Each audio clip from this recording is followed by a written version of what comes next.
Mes chers amis, bonsoir.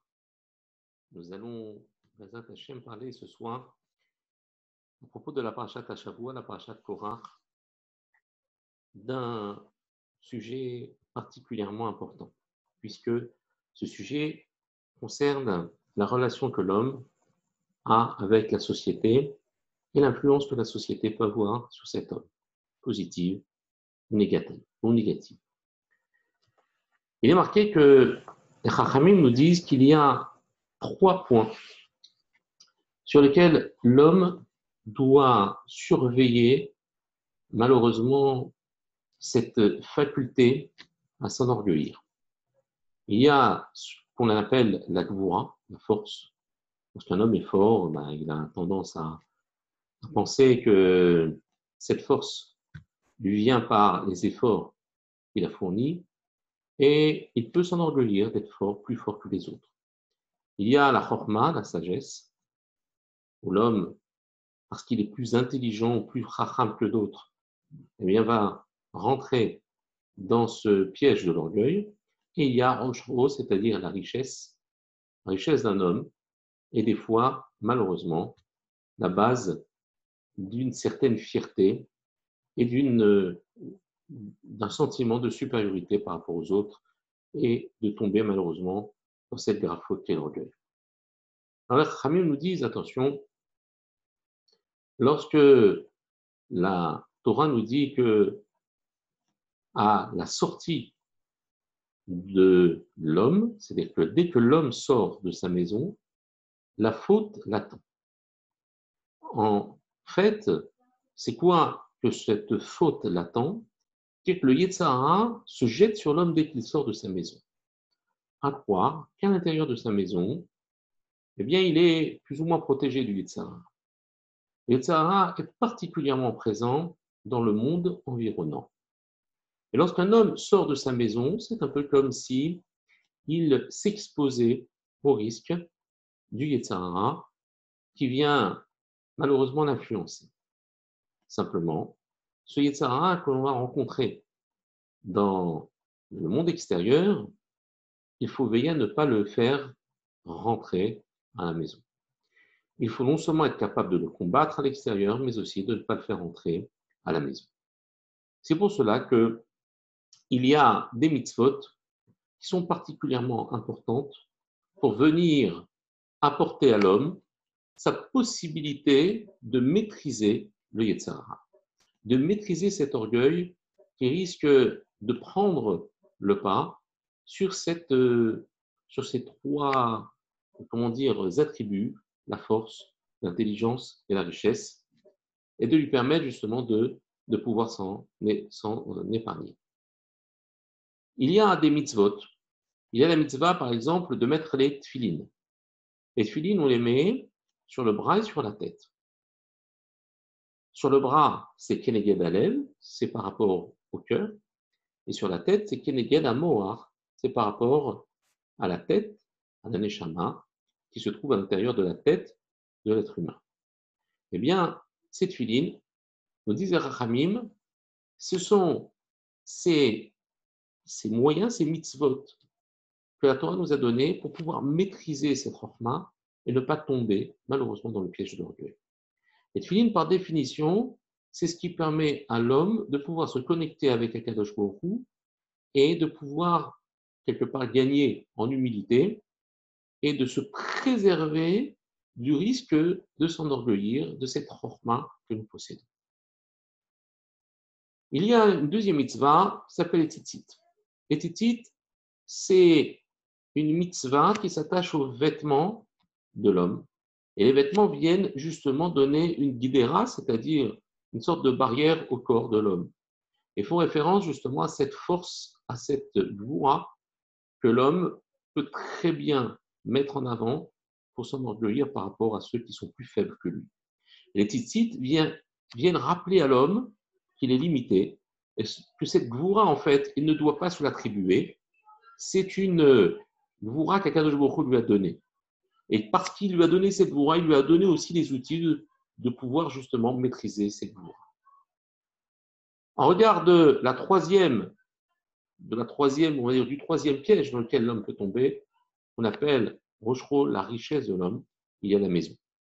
La maison, c'est par définition le sentiment de force, le sentiment d'apaisement lorsqu'une personne est bien assise au niveau financier, sa maison va représenter quelque part sa fierté. Et pour essayer de parer et d'éviter que l'homme ne tombe dans le piège de la richesse, de l'orgueil dû à la richesse, alors Akadosh Baruch Hu nous a donné la mitzvah de la mezouza. La mezouza que nous plaçons à droite de la porte. Cette mezouza, eh bien, lorsque nous rentrons à la maison, elle se trouve à notre droite, mais lorsque nous sortons de la maison, elle va se trouver à notre gauche. Et ça, c'est particulièrement important pour essayer de comprendre, ici, en dehors du fait que la mezouza est une mitzvah qu'il faut respecter, sans chercher à l'utiliser comme une sorte de gris-gris, l'avdil, ou de porte-bonheur, ou de moyen pour pouvoir, quelque part, gagner la confiance divine, ce n'est pas ça. Ici, la mezouza, c'est une mitzvah avant tout. Nous devons la respecter parce qu'Akadosh Baruch Hu nous l'a demandé. Mais derrière cette mitzvah, il y a un sod, il y a un secret. La droite, chez l'homme, représente l'accomplissement du bien. C'est ce qu'on appelle le chesed. On appelle le bien, la bonté, et c'est toujours connexe avec ce qui est positif. En revanche, la gauche est connexe avec la rigueur. Et en parallèle avec la notion de restriction. Pourquoi? Parce que justement, la gauche doit faire face à la faute. Pour justement préserver l'homme, il faut que d'abord, quelque part, il se protège des mauvaises influences par la rigueur, par le din. C'est le principe de la gauche qui se veut restrictive. Et ensuite, une fois qu'il s'est protégé de ce mauvais, il va pouvoir faire le bien. Et ça, c'est le Hasetov. Comme marqué dans les Télim, Sourmera va Hasetov. Fuis le mal et fais le bien. Ce qui, maintenant, appliqué à ce que nous savons déjà, veut dire que quand nous rentrons chez nous, nous devons par définition faire le bien, puisqu'on se retrouve avec une mezouza qui vient épauler notre droite. Elle est à notre droite quand on rentre. En revanche, lorsque nous sortons, nous devons nous préserver du mal. C'est pour ça qu'elle devient maintenant à notre gauche. Et la Gemara, dans Masechet Menachot, page 43, nous dit la chose suivante.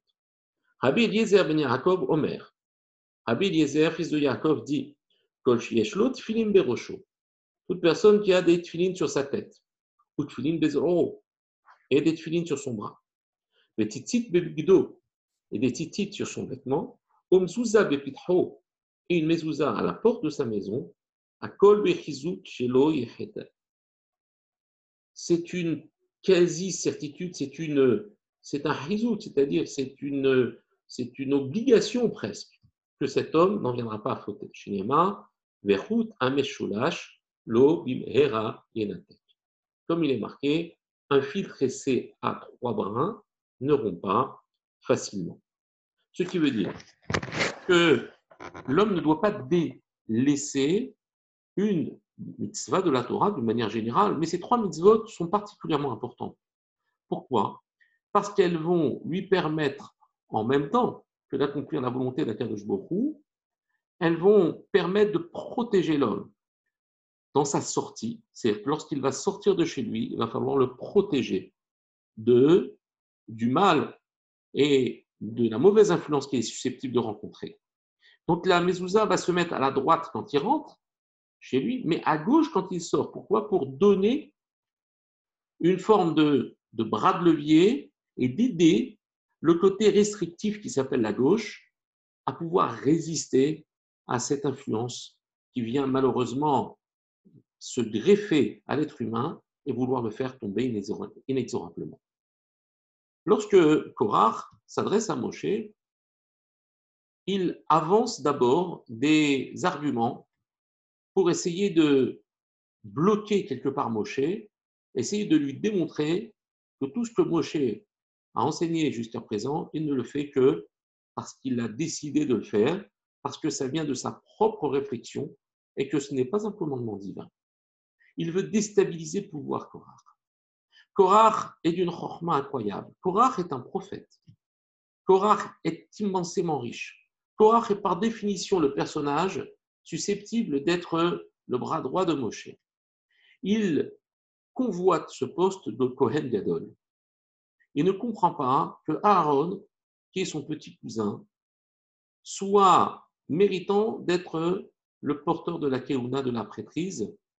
Normalement, c'était à Korach, selon sa propre réflexion, c'était à lui de pouvoir porter l'uniforme, le vêtement du Kohen Gadol. Il va voir Moshe et il dit à Moshe, dis-moi Moshe, est-ce que tu peux me dire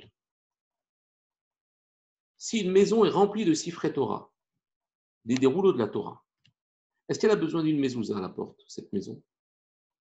Quelle est la requête de Korach? La mezouza, c'est quoi? C'est un extrait de la Torah. Ce sont deux parachiotes de la Torah, deux petits passages, deux petits chapitres de la Torah. Pas grand-chose.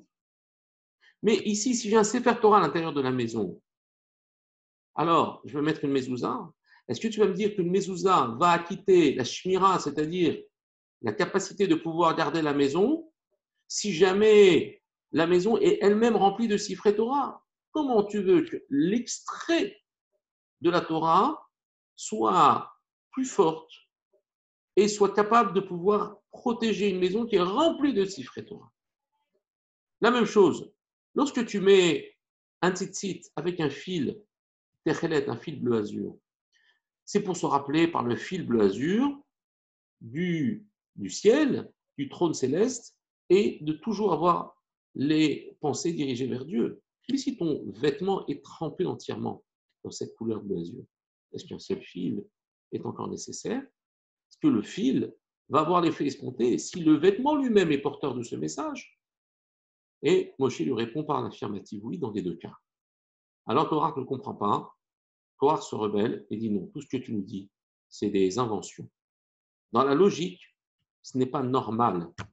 Ce n'est pas normal que l'on puisse demander d'acquitter une maison avec un petit parchemin alors qu'elle est remplie de siffrés Torah, ou un vêtement qui est complètement terrel et complètement bleu azur, avec un fil bleu azur à l'extrémité de ce vêtement.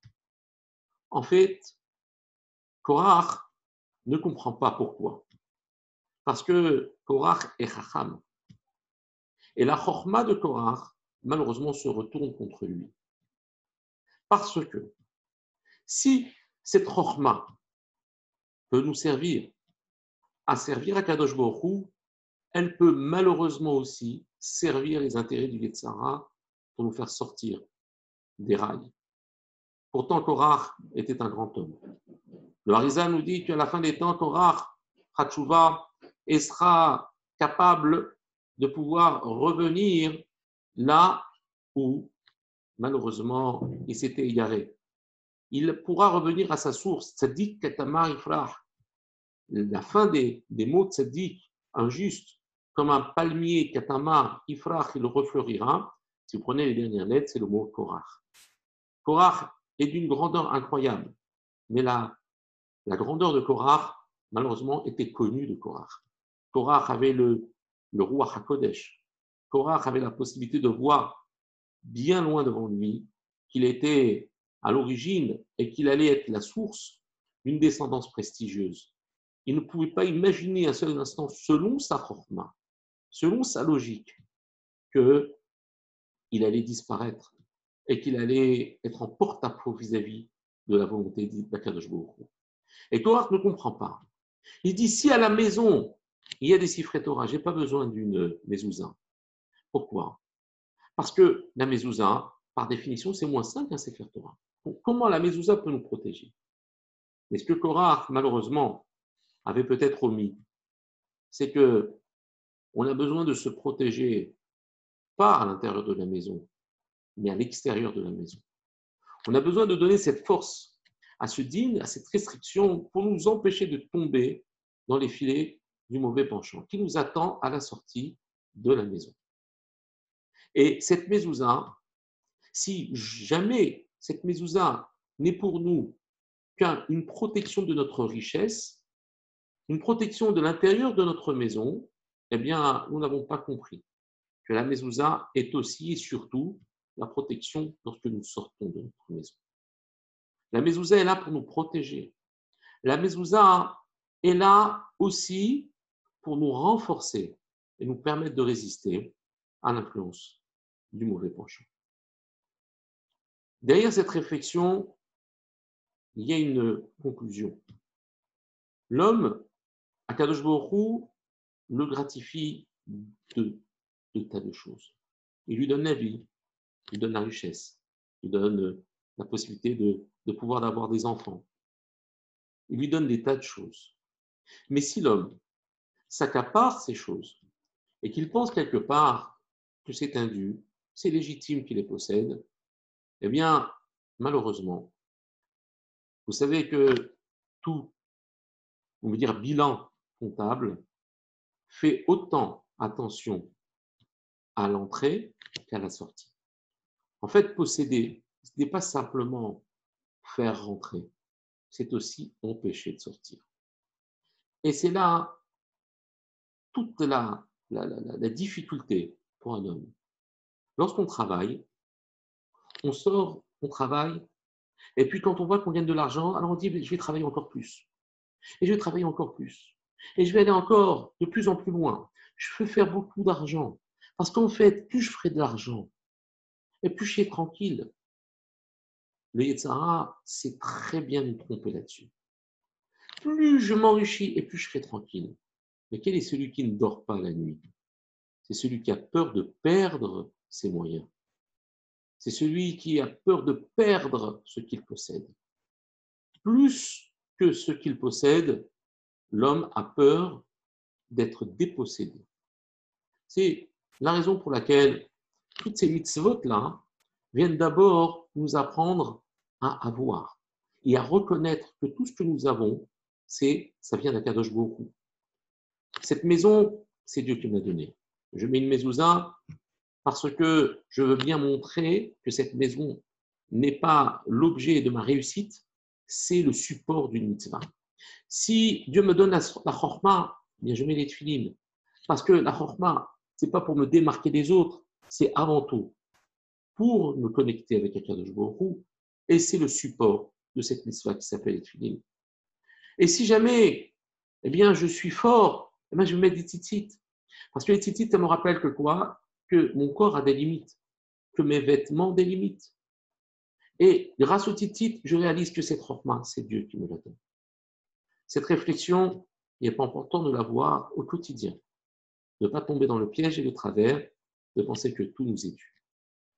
Tout ce que nous avons, c'est Kadosh Baruch Hu qui nous le donne. Il ne faut jamais oublier d'amener avec soi le bien lorsqu'on rentre à la maison, d'amener le sourire, d'amener la joie de vivre et de faire le bien à l'intérieur de notre maison. Ça, c'est ce que nous gagnons. À nous de faire attention à ne pas le perdre. C'est pour cela que, à force de vouloir gagner à tout prix, nous rentrons dans le risque de voler, de mentir, d'escroquer, en pensant que, bien une fois que j'ai aucune raison de le perdre. Non, ça peut aller dans les deux sens. Et la mezouza ne protège pas l'homme lorsqu'il rentre chez lui, mais elle le protège lorsqu'il sort de chez lui. Quelque chose qu'il faudra, Bezrat Hashem, toujours avoir à l'esprit, ne jamais penser que tout ce que nous faisons, c'est nous qui le faisons, ce n'est que Akadosh Baruch Hu qui nous donne ce mérite.